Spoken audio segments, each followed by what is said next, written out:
our session today, we have Sarah Diefendorf, Director of the Region 9 Environmental Finance Center, West. Sarah, welcome and take it away. Okay, thank you, Savannah. And just going to check in with you to make sure that you are seeing my screen and not your screen. All look good? Your screen. Okay, great.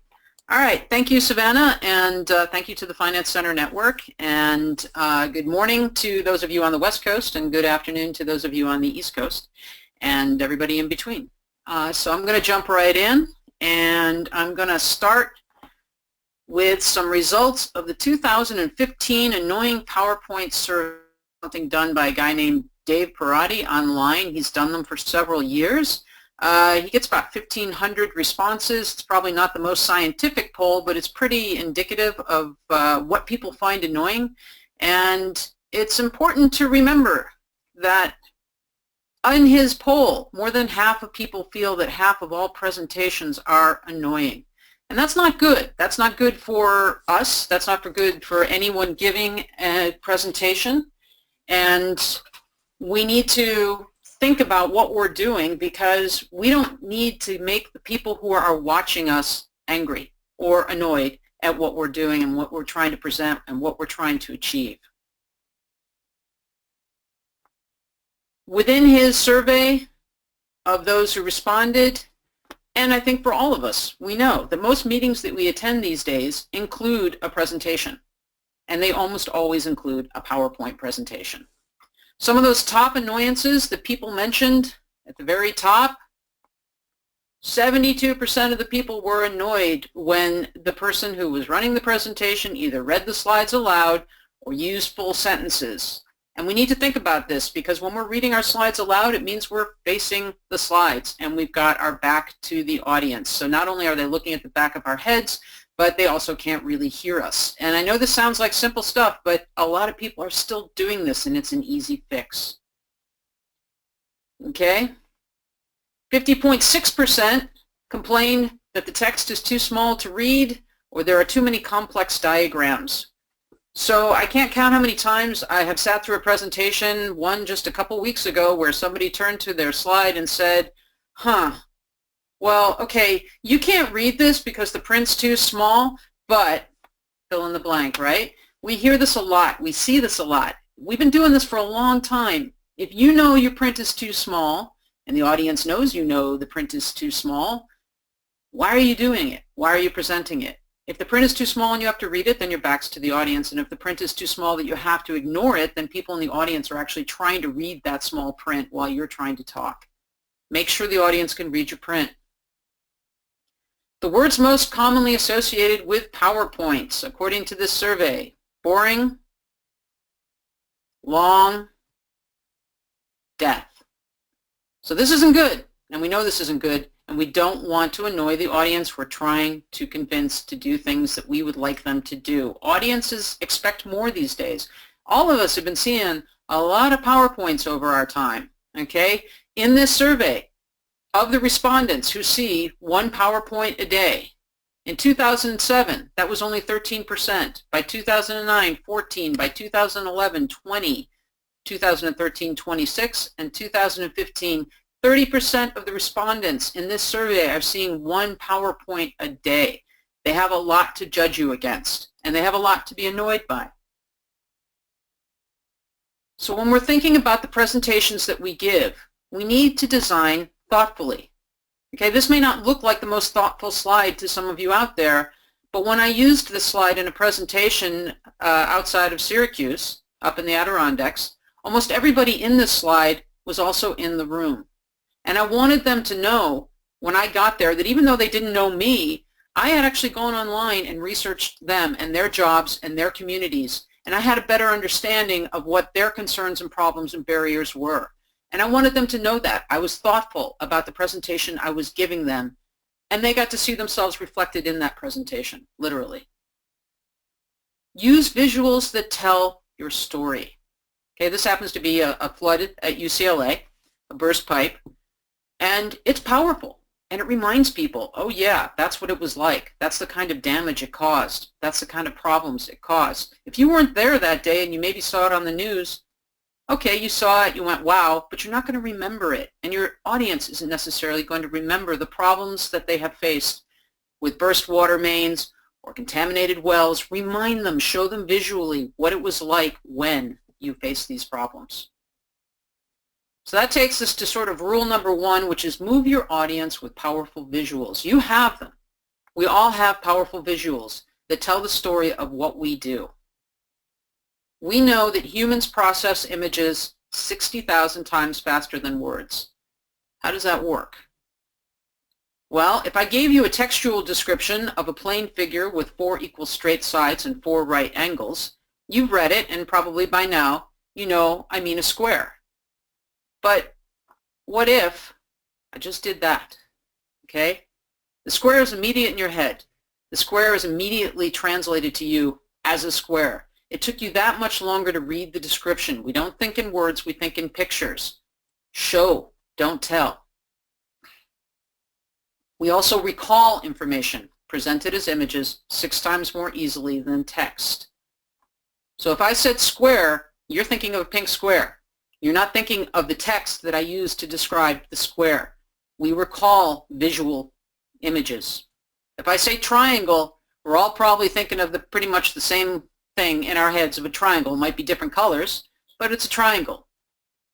However, if I say water pipe, well, that's a little different because we all have our own idea of what a water pipe is. If you put it in Google Images, these are some of the first things you'll see, some of which may have been in your head, some of which may not have been in any of your heads. Okay? A water pipe means different things to different people. If you want people to fully understand what you're talking about, you need to show them visually, otherwise they'll form their own ideas and images in heads. So how does that translate into, say, California drought? How would I talk about California drought? I could show something like this, which is the Oroville Dam, and January 2011 to 2014, and the drop in water levels, and that's a pretty stunning picture, and it was pretty stunning to be in California and watch the drought occur all around us. But does that really grab me? Instead, what I would probably want to do is show you this. This is what drought truly is. And when you use a picture, make sure you tell people what they're seeing. This is Folsom Lake last summer, 2015, because if you don't tell people where the picture is, your audience will ask you where the picture is, or instead of paying attention to what you're saying, they'll start to imagine into where that picture is. So when you use that picture, unless it's really obvious, it's your community, it's your town, tell them where it is. Use powerful images and think about a simple quote. No one has seen anything like this. This is absolutely the lowest amount of snow on record, from Frank Gerke and California Cooperative Snow Survey Program. Okay, powerful image, powerful quote. No one has seen anything like this. Remind people that drought is more than lack of water and lack of recreation. It's fire, and it's damaging to animals. People care about animals. When people see animals in danger, it tugs at them. It means something to them. Remind them of what drought is. It isn't just a line on a chart. And ultimately, drought is about people. And this is one of our fires that we had last summer in Calaveras County. Drought is about more than lack of water and a line on a chart. You want people to understand. Also, you're going to be speaking to the money people. Drought cost $2.7 billion last year and cost 21,000 jobs. Okay? We get the facts, we get the numbers, we get the reality at the same time. Speak with pictures. Let people understand what really is happening. But be thoughtful. When you use pictures and you use powerful pictures, you want to make sure that you don't overload people with sadness. Bring them up if you're going to bring them down.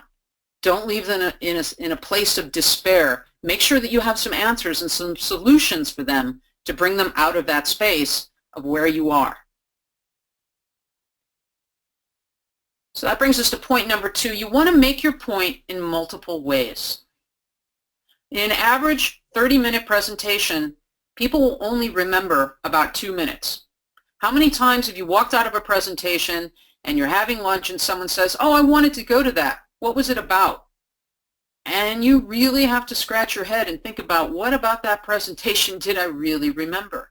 Okay, and people don't remember a solid block of 2 minutes. They'll remember a little bit here, a little bit there, a little bit in different places. So you want to make sure you make your point in different ways so that they take home what you want them to take home. Normally, what you really want to do is not stress more than maybe 3 or 4 points maximum that you want people to take away from your presentation. Don't be overly complicated because chances are they're not going to remember it anyhow.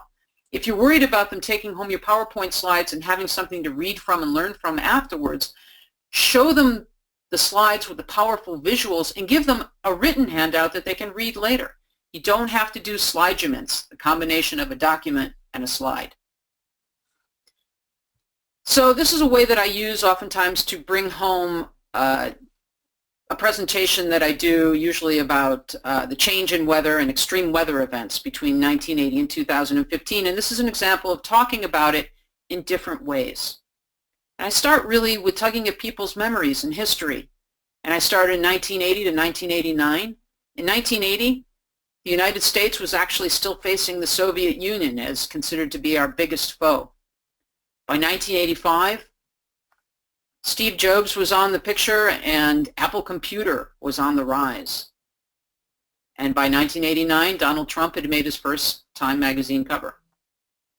And during that period of time, we had 27 extreme weather events, each one costing over $1 billion. From 1990 to 1999, in 1990, we were talking about our first potential war in Iraq. By 1995, Microsoft was the master of the universe, ready to take over just about everything we could imagine, including banks and phone companies and Hollywood. And by 1999, Y2K was going to bring an end to the world. And in that 10-year period of time, we had 48 extreme events, weather events, each one costing over $1 billion. If we look from 2000 to 2009, in 2000 we had a contested election. In 2005, the country was scrambling to buy homes. And by 2009, the country hated Wall Street and was losing its homes.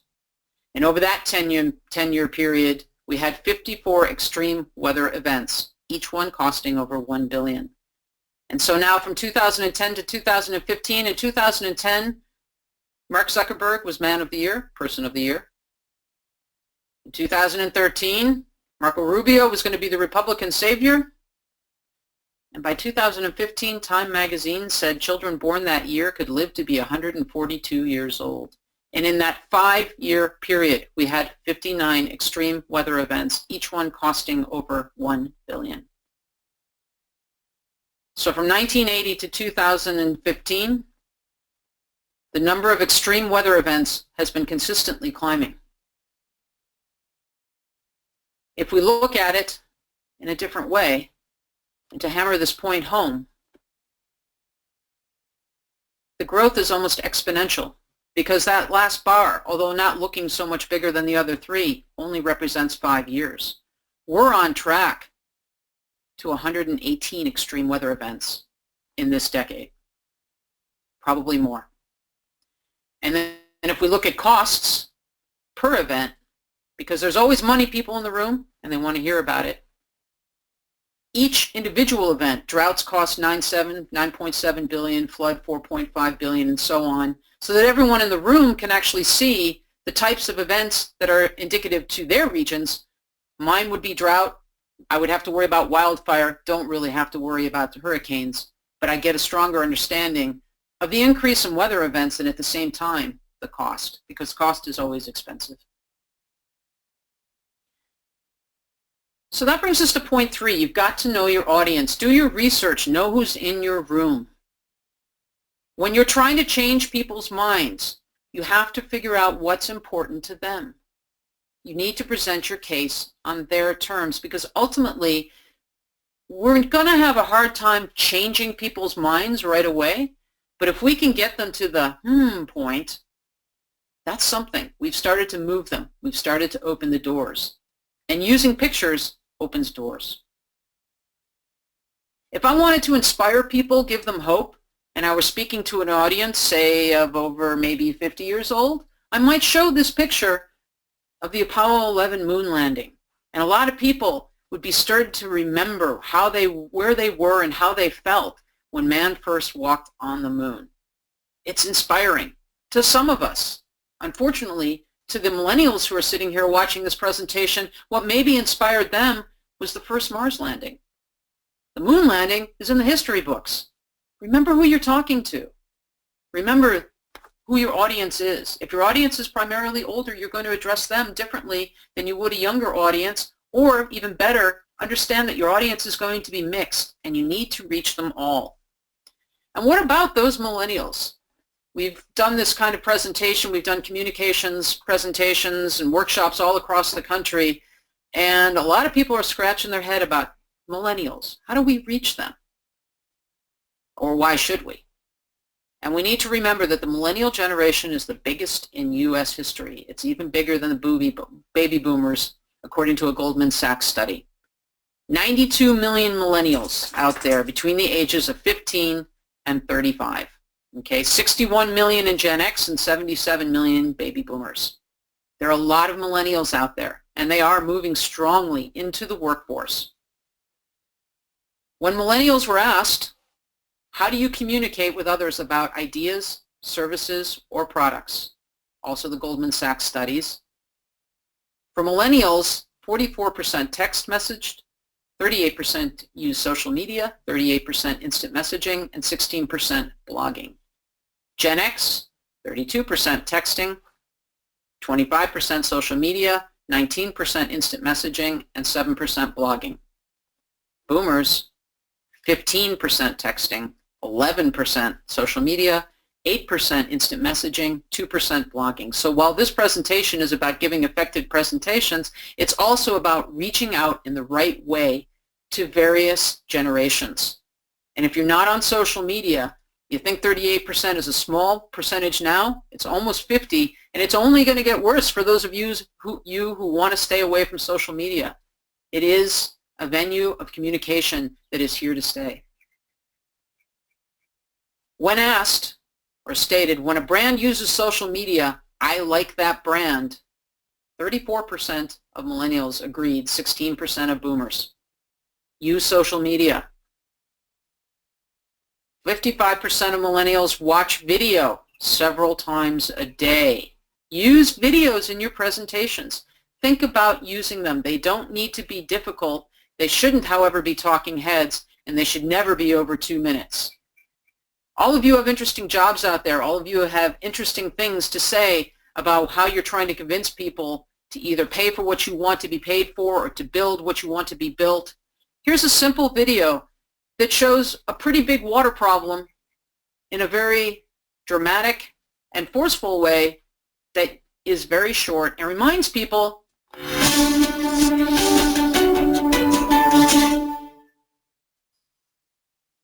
water can be a problem, and water can do a lot of damage. This is a simple video. It may have even made just the afternoon news. Most people may have not even seen it. Okay, people need to understand what happens when a water main breaks. People need to understand the damage it causes to personal property, the workers who have to come in and shut it down and fix it, the damage to the infrastructure, and so on. Show people the videos. Incorporate videos into your presentation so people can see what really happens out there. And then with point number 4, design to engage your audience. This is all about engaging and not annoying your audience. Remember where we started. So let's talk about some nuts and bolts. This is a real simple tactic, and it's really useful. What did I do? This is how most people do their PowerPoint presentations and their slides. A white background or maybe a green background or whatever, and then printing in the text in the middle or on the sides with a nice little picture or something. But as you can see, when you do white on a black background, you've taken all of the real estate of the screen. So if you think of a screen when you're in the audience, there's always a cutoff point when you use a white background, which means that the real estate you get to use within your slide is even smaller to make it look balanced. If you use white on black, you've claimed the entire screen, which means you can move all of your text and all of your pictures off to the very edges, and you get to use the entire space. And it just looks better, okay? White on black. This is how I used to do slides quite frequently. I would always have my logo at the top, and I do understand that some of you have to incorporate a logo in all of your slides, but you can make them smaller, okay? We used to put a title on there. This is about stormwater, even though people came to hear about the presentation and they knew it was about stormwater. And then I felt the need to give them a title called background because they couldn't figure out that I was talking about background. And I used lots of bullets and lots of words, and I had the little swoopy thing at the bottom and a little picture to show them what we're talking about. And it's very crowded, very busy, and people are looking at all sorts of different things while I'm talking and not necessarily paying attention, and this is how I might do it now. Number one, a much more powerful and forceful picture, bigger, that you can see and understand stormwater. And then I don't have to label it stormwater, and I don't have to label it background. We're talking about municipal stormwater systems, MS4. We're talking about increased requirements, an EPA priority, and limited SRF funds. And that's a simple slide that is so much more compelling than the one you saw before. When we're talking about retention, so this is something that's commonly done. You might have a figure where you put it up there, and in this case it's what makes waves. So it's the direction of the wind, upper layer of air sinks, and so on. But instead of my reading this to you, I wouldn't have a narration. I would let you read it. And that happens. A lot of people just let people read a slide. So that's one option for retention. Just let people read it. Or I would have figure 2 with narration and all the language there. So not only would the description be on the screen, but I would also be narrating to you what makes waves. In a third option, I wouldn't have any text there. I would just have what makes waves. And I would tell you what makes waves, how the wind pushes down and the friction and so on. And if I asked you, what's best for retention? Figure 1 with no narration, let them read it themselves. Figure 2 with narration and the text up there. Or figure 3 with no text and my simple narration of explaining. I'm betting by now you're all going to guess number 3. Limit the amount of text on your page. When you've got that text up there, people are reading it. Okay? Limit it and speak to them. Explain to them what happens. Be emotive. Move. Use your arms. Show them how those waves move. Okay? When you're thinking about facts, charts, and tables, some of the harder things that you're trying to convey. If I were talking about, say, July was the hottest month on record in the U.S. ever, okay, that's pretty powerful, and it's very true. A lot of people, and I've seen this particular graphic used many times, it's not a bad graphic, it's very colorful, but it takes quite some time to really understand what you're looking at, what the blue means, what the red means, the darker red, the lighter red, the white, near average, and so on. It would take me a while to actually explain this to you, and it's complicated. That's one way of doing it. It's pretty, and it's nice to look at it, but it's pretty complicated. Or, how about this? Daily heat records, June to July 2015, 1,875 records tied, 4,694 records broken. And then I'd take it back and I'd let people just think about this and see it. There's movement, there's motion, it keeps people's attention, it's a simple chart or simple graphic that lets people really understand these heat records and how many there actually were. Okay? It's a powerful reinterpretation of the data to move people. Think about your charts and graphs, making them move, making them alive. If I wanted to say our community wells are in danger of failing, that's an issue a lot of communities face. I could show them the table that we worked up with the well name, 5 wells in the town, and probability of failure, and consequences of failure, the total score, and then the total score with redundancy. And I'd spend a long time explaining this to people and what redundancy means and what are the consequences and so on. And it's not bad, but instead, simplify. Let people understand. This is just a visual display of the same data, only it simplifies it. We've got our 5 wells, and it's pretty obvious. West Side and Central are the most in danger. They have the highest probability of failure and the highest consequences of failure. And if we can only afford to focus on one, well, gee, then we should probably focus on Central. And if we can afford to focus on 2, then probably Central and West Side. And now we can move forward to talk about Central and West Side and what they mean to the community with important visuals and with the financials if you need to. But you've done it really simply now, and you've let people understand in a very simple way where they need to focus and what they need to think about. But is this compelling enough? Probably not. So how about, before you introduce that data, or you could start with it, although I wouldn't recommend it. So before you introduce that data, how about this? Our water system is old. This pipe from 1982 burst this year. 1882. It flooded 3 homes. And here's poor Mrs. Smith. According to her, I opened my back door and I got hit by a wave of water that knocked me almost on my butt. And even worse, Mrs. Smith couldn't live in her home for the next month while the repairs came in.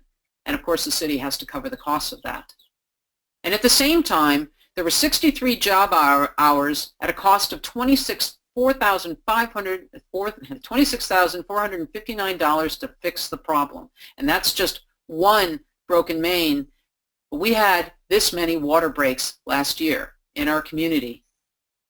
75% of our pipes are over 80 years old, and 16% of them are actually over 100 years old. Some of our pipes were built before they were practically driving cars.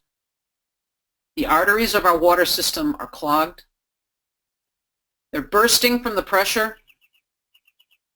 Water is the lifeblood of our community. Remind people of this. Let's start rebuilding today. Make sure people understand what water is. A lot of people don't really get the value of water. They need to be told.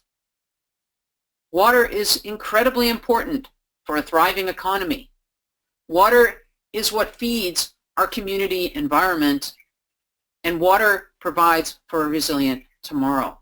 Water is incredibly important, and it's really hard for people to actually grasp that what comes out of their pipes oftentimes needs to be paid for. So we need to make them understand and remind them, what's water really about? So back to the nuts and bolts, when you're thinking about transitions, phase in what you have to say. Don't put it all up there at once. Otherwise, people will be reading your slide and not listening to the points you're trying to make. So a lot of people say, should I put all the text up there at once or should I phase it in? Phase it in. You know yourself, when you're watching a presentation and all the text is already up there, you're reading what's up there. You're not listening to what they're saying. So if you want people to listen to what you're saying, then you want to phase in your points. When you think about your opening and your closing and in between, starting with words to make people look up from their cell phones. For example, people look up. They can't help themselves. They want to see what you said. They want to see what you're talking about. It just jolts them. As you can see, same thing. It'll make them look. Raise your hand if, okay, now you're engaging the audience, which is always a good thing. So think about a question for your audience. When you ask your audience a question, those who are looking at their cell phones, those who are looking at their computers, those who are whispering in the ears of others will look up. They will want to hear the question you're asking. Make a list. We often start our presentations with a question to the audience and asking them to make a list. So not only are they engaged in listening to us, they're engaged in the presentation by starting to write something up. Think about this. Okay? We face every day, and especially if you're talking to a city council, a busy city council, looking at their cell phones, being distracted. I'm giving a webinar. I know full well there are a lot of you looking at your email at the same time I'm trying to give this presentation. You've got to engage, okay? You've got to pull the audience back into what you're talking about. Be aware of your audience. Don't ignore them. If they're all looking down at something else, then try and see if you can shake something up or grab them back to what you're trying to say. It's important. What you're saying is important. When you're thinking about the opening, in the first 90 seconds, think about a compelling or interesting statistic. 50% of all people think most PowerPoint presentations are annoying. Okay? That's pretty compelling and interesting, especially if you're here to learn about doing a better PowerPoint presentation. Ask a question to consider the relationship to the topic. Tell a story. It doesn't have to be a personal story, but it's great if it is. It takes a little bit of a comfort level, but actually when you're trying to convince people to do something, to pay for something, to build something, if you're sharing of yourself, if you're allowing them into your personal space, and you tell an engaging story, and even if it's not that engaging, if it's just a little bit about you, people like you. They respond well.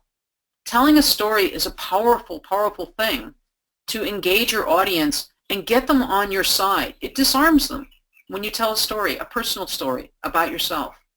Think about it. Tell a story or do a 1,000-word picture. Always valuable. When you're closing a presentation, make it clear what you want them to do. Maybe it's support a measure. Maybe it's support a bond measure, support financing for a new well. Maybe it's just simply we need new shovels or we need to build something, okay? Make it very clear what you're asking your audience to do. And then if you can, and with a story, a quote, a vision, talk about how you remember what this community used to be, how you grew up in this community, and how important it is to you and you want it to be to your children. You want them to be able to work and live in the same community that you grew up in. Okay? Think of a story, a quote, or a vision that sends home your topic, your information, sort of seals the deal. And then finally, when you get to the question and answer, don't do this. We all do it at the end of our presentation. Questions? Anybody? And we kind of hope, maybe, and especially if we're presenting before lunch, it's even worse because they're all heading out the door to get something to eat. Okay? If you ask people if they have questions, it's almost an invitation for people not to say anything and to get out of there as fast as possible. And it doesn't mean your presentation isn't fascinating, but it does mean they have other things to do. And if you want them to be taking home information that you are trying to impart, rather than asking them if they have a question, pose a question yourself. At the end of your presentation, turn to the audience and say, I don't know, in my case, I might say, what 3 techniques did you learn today from my presentation? What are 3 things that I taught you today? And now I get to gauge from my audience, well, were they actually listening to me? Was I clear? Did they understand what I was talking about? Then I might say, what's in your way to using the 2 new techniques you've learned? What makes it difficult? What don't you understand about what I've taught, or what I've talked about? Which of these techniques would you use right now or could you use tomorrow? Engage your audience. You got to know if what you said actually resonated with them. I know it's a little bit more difficult if you're talking to a city council. I don't think you can quiz the city council. But if you're talking to an audience, find out if they actually understood and got what it is you had to say. Remember, you want to move your audience with powerful visuals. You want to make your point in multiple ways. Most people will not remember more than 2 minutes of your presentation. You want to know your audience? Learn about them. And especially if it's your community, you kind of know who they are. So you can get in even deeper, dive down even deeper, and relate to what they care about. Understand what they care about. And then design your PowerPoint slides to engage your audience. And with full disclosure here, I actually use Keynote, which is the Mac version of PowerPoint, which I prefer. So if you got Macs, start playing with Keynote. And another thing to think about, other than the fact that we know we really should only hammer home 3 to 4 points, and I'm actually going to go back to this, we only want to hammer home 3 to 4 points, is to make sure that your PowerPoint presentations really don't go a whole lot longer than 20 minutes.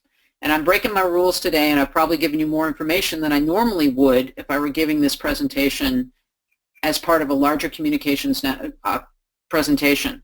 But your presentations really, once they start to go over 20 minutes, it's really hard for your audience to continue focusing on what you're talking about. So you want to keep it simple. You want to keep it short. You can always give them supplementary information. Try to keep it down to 3 to 4 topics. And that's it for today.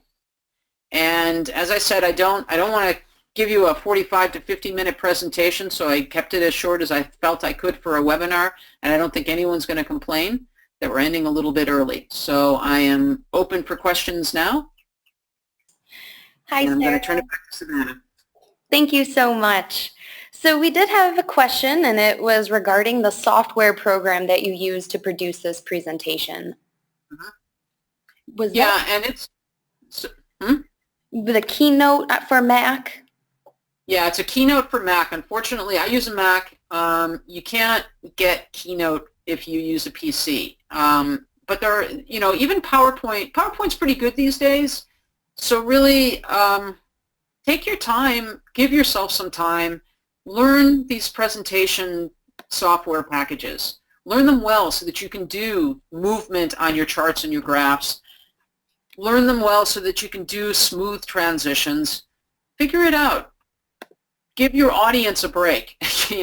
Learn how to work these programs so that you can do more effective presentations. It doesn't really take much. It really isn't hard. And my email was up there and it's available, and if anybody wants help on figuring out some of these software packages, I am more than willing to, although I fully admit I know Keynote way better than I know PowerPoint these days. And the next question was from an attendee that heard a rule of thumb was to give a maximum number of slides per minute.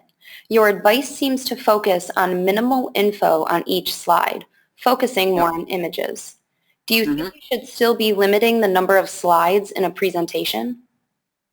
So I think I know the rule of thumb and the limit on slides, and what happens is when people say, well, you should never have more than 10 slides in a presentation, then people cram in as much language as possible or as much information to each individual slide. And so it actually kind of defeats the purpose of, I think, why they tried to make that minimal rule. I wouldn't follow that rule, and I never do. One thing to remember, I think, that's important is the one thing in our homes that grabs us the most, and that's our TV.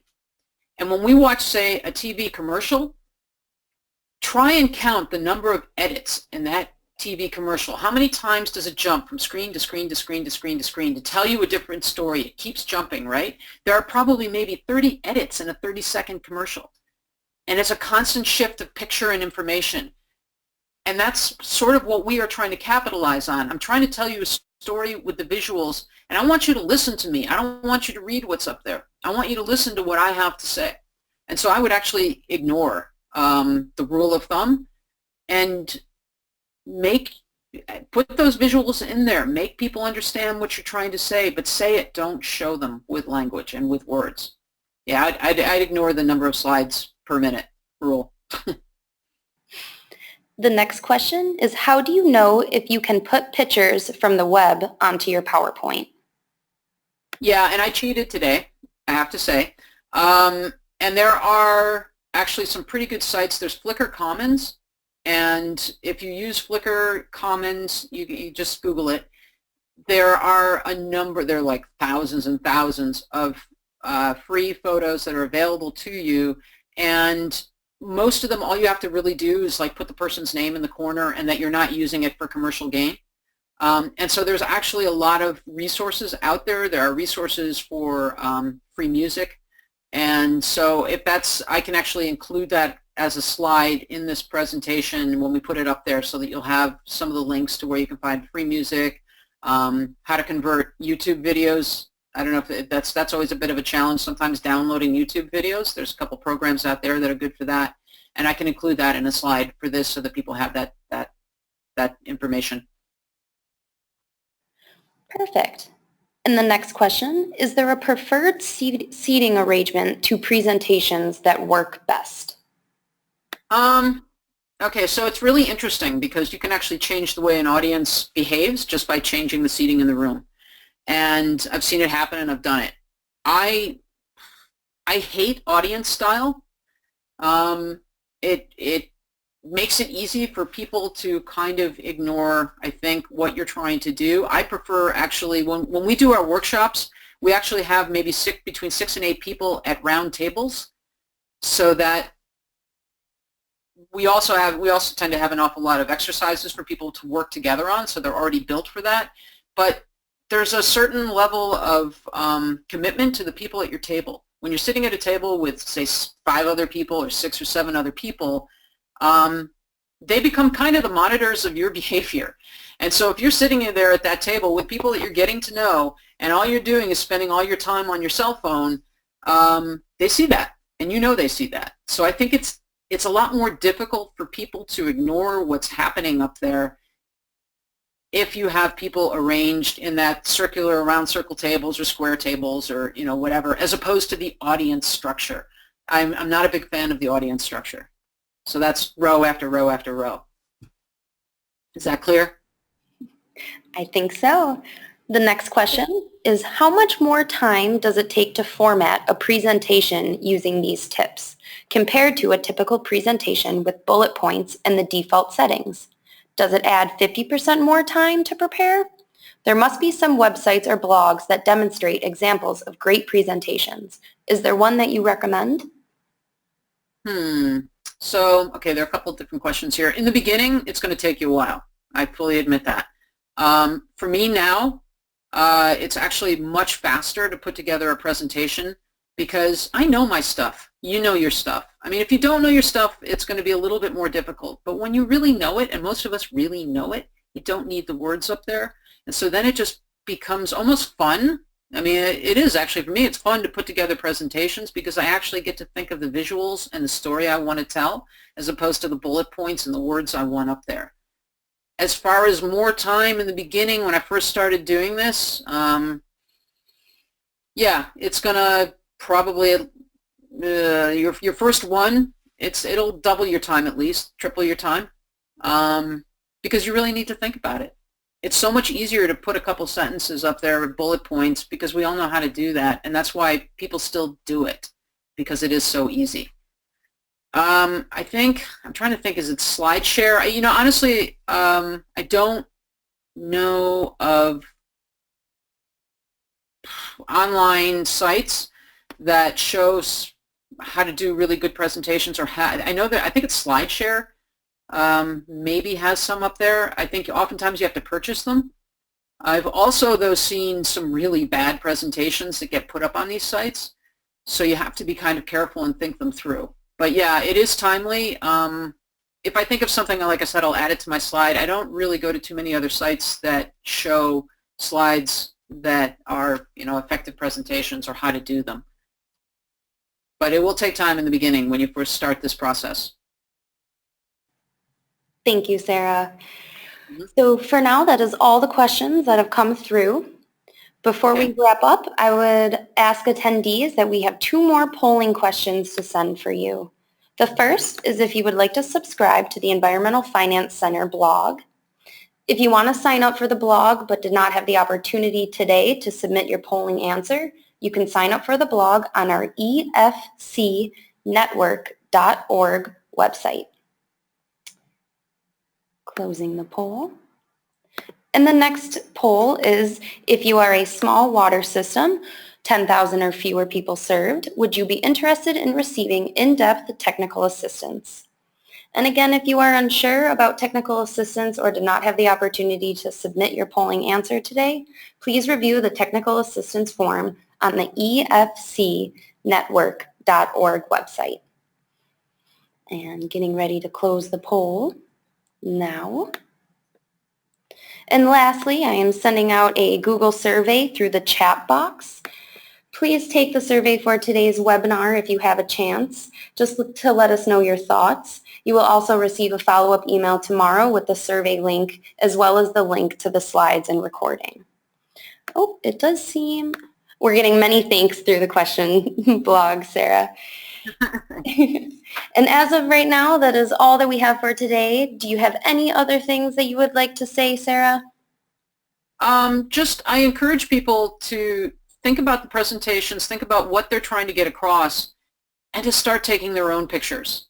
That's the one thing that I've learned, is that we start to know how we want to say things and with what visuals we want to use.